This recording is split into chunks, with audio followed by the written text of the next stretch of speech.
Shut up and sit down.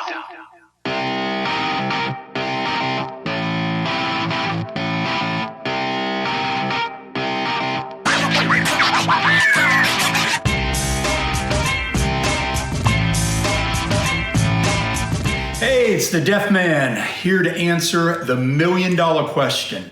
What are my albums worth? The good news is, as I'm sure you know, vinyl is having a moment. It's back. New guys are getting into the hobby. They're collecting records. Old school guys like me are dusting off the collection from high school, college, and the album is having its moment of glory, and I could not be happier. But that begs the question. People want to know, what is my record collection worth? But before we kind of get going onto that, we need to do a reality check. Records are not like baseball cards or comic books. There's not a Honus Wagner or Babe Ruth million-dollar record out there. Last time I looked, Action Comics #1 sold for $3.2 million. I guarantee you don't have a $3.2 million record in your collection. So that said, there are some valuable records out there, absolutely. Discogs puts out a really cool, I think 30 most valuable records sold on Discogs that month. Just recently there was a Led Zeppelin Over the Hills and Far Away 7-inch pressed in Angola that went for $1,400. And again, so there's valuable records out there, but they're usually kind of some niche-y, there's something interesting about them. A weird pressing, a niche-y independent artist. So again, we're going to kind of focus on desirable records. And what makes a record desirable, to me, it boils down to two things. Quantity, how many of them are produced, how many of them are left, how many of them are out there, and then quality, what kind of shape it's in. So I'm going to do kind of like a show and tell and show you some records that I know are valuable, and then help you kind of determine, am I sitting on some gold? Do I have something that is desirable in my record collection? All right, so let's talk about quantity. First, are there a gazillion copies of that record out there? So I get people all the time like, dude, I got a copy of the Beatles' White Albums. Well, so do I. I've got 8 of them. In fact, if you were a stoner in the 70s, you had this record.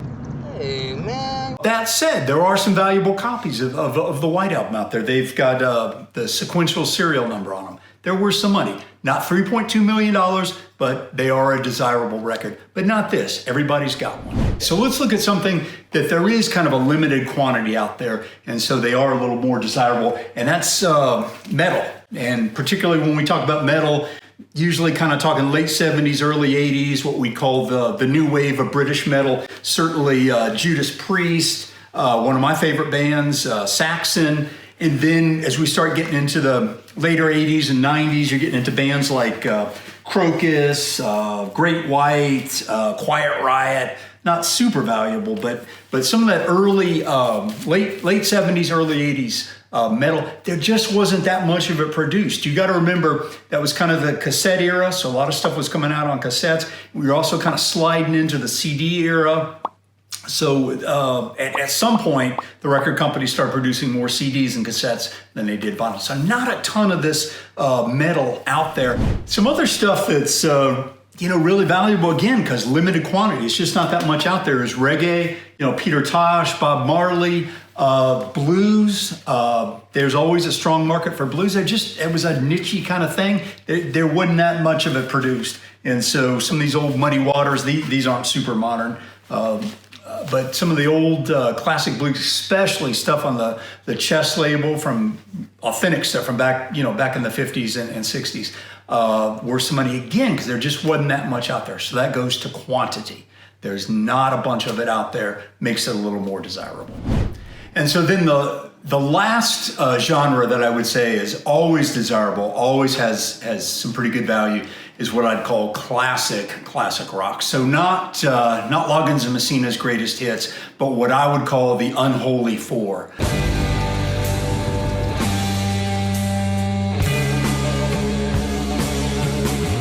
So we've got AC/DC, Black Sabbath, always going to sell. Ozzy's going to sell. Zepp is always going to sell. And then Pink Floyd. That's the unholy four. If you've got those in any kind of decent shape, those have always going to be really desirable albums. But none of that matters if you don't have a quality record. So quality is the other part of the value or desirability equation. And there, it's important to understand how records are graded. You'll hear people refer to the Goldmine standards, and that comes from the folks that bring you the Goldmine catalog for valuing records, and also Goldmine magazine, which is a phenomenal magazine if you haven't checked it out yet for vinyl lovers.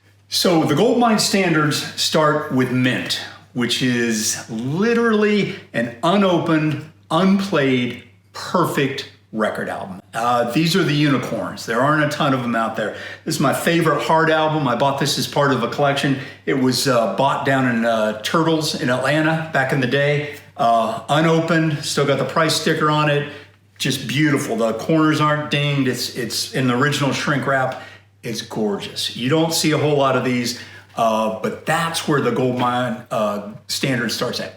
Next one down is near mint. So if this album had been opened and maybe carefully played once or twice, and then stuck back in there and sit away, that's near mint. Pretty hard to find, and in fact, this could go for a couple $100. I've had some from the collection, go for $280, $300. So I'm probably gonna hang on to this one. Again, I love Ann and Nancy Wilson. So that's mint, near mint. Kind of the sweet spot is what we call VG plus, or very good plus. That's a pretty good record, man.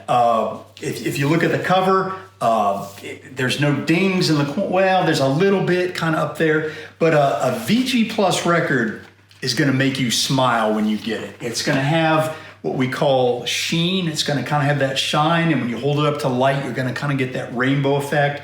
As opposed to a record that's really been grooved and played a lot. There'll be groove wear right here where the stylus kind of dug in. So a VG Plus is a gorgeous record. There really not gonna be any scratches on it. There might be some scuffs from pulling it in and out of the inner liner, but man, you're gonna look at this and this is gonna look gorgeous. And more importantly, when you play it, there's not gonna be pops, there's not gonna be obviously no skips or anything like that. There might be a little surface noise, but it's only going to be between tracks. This is a pretty dynamite record. And so that's usually what I look for. That's what we sell on Deaf Man Vinyl, VG Plus. So the next step down is a VG, a very good record. You can tell this has got some wear. This is what we call ring wear. It's an older record. It hasn't been taken care of particularly good, but still a very enjoyable record. Sometimes I'll call these a player record, meaning that's not really a collectible record. It's not a display record, but it's absolutely something that's still going to sound good. That said, there's going to be some scratches. There may be even a skip, some pops, things like that, but still a very enjoyable listen. But usually a VG is worth no more than about a quarter of what a near mint record would go. Some other things that might bring that value down. And again, when you get a grading for a record, it's usually, it's two. It's a grading for the vinyl and a grading for the sleeve. So you could have a VG plus record and then a VG sleeve. And things that would make that value of the grading and the value of that record go down. This has got a price sticker on it, this Marshall Tucker band, Doobie Brothers. This you see quite often, it's a cutout mark or a saw mark. When the record company actually cut these records out and discounted them, they'll punch a hole in it sometimes, they'll put a saw mark, there's a couple different things, and that brings the value down. And so that brings that down to VG. And below that, we've got good or VG minus, and I'm not going to go there. Those are beater records. So again, my sweet spot is VG plus. That's a pretty good record. When you open that up and play it, you're gonna be real happy.